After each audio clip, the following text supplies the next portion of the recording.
At this point, I want to take a look at the logs that iptables will actually generate. Typically, these are kernel logs, and so just like the startup messages that a kernel will generate, if I were to, say, type dmessage, which would spit out the kernel messages, I'm going to get the most recent kernel messages. And all of these have overwritten all of the startup messages. So what I'm getting now is just these iptables logs. So the other place that I can get these is, and I need to have administrative privileges to get them. So I'm just going to say var log syslog. On this particular system, it's going out to the syslog file. It may go out to the file messages. On other systems, this Ubuntu system happens to write it out to the file syslog. So what I've got is a set of kernel messages that show up in the syslog file.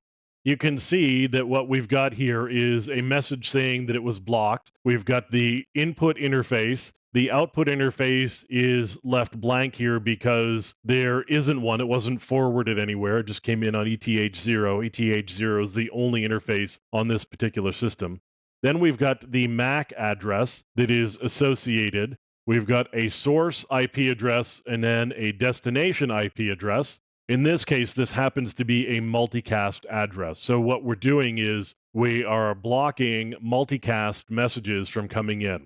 So we've got a length, and then we've got type of service, we've got TTL, we've got an ID, and then we've got the protocol number, which in this case happens to be 0. These are the messages that we get when iptables actually logs out. They look exactly like this. Of course, they're going to be variant depending on the type of messages that you're getting.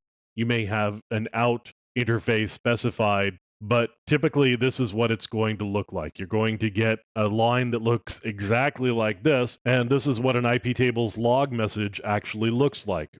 Once you've gotten used to seeing them, they aren't really that difficult to understand. You're not going to get a ton of information about it. You're going to have to figure out what happened based on what you are seeing. So you're getting a source address and a destination address. You should also get a source port and a destination port. If we were doing something other than blocking multicast messages, you would get a little bit more information. In this case, they're just multicast messages, so there's not much else to actually say here.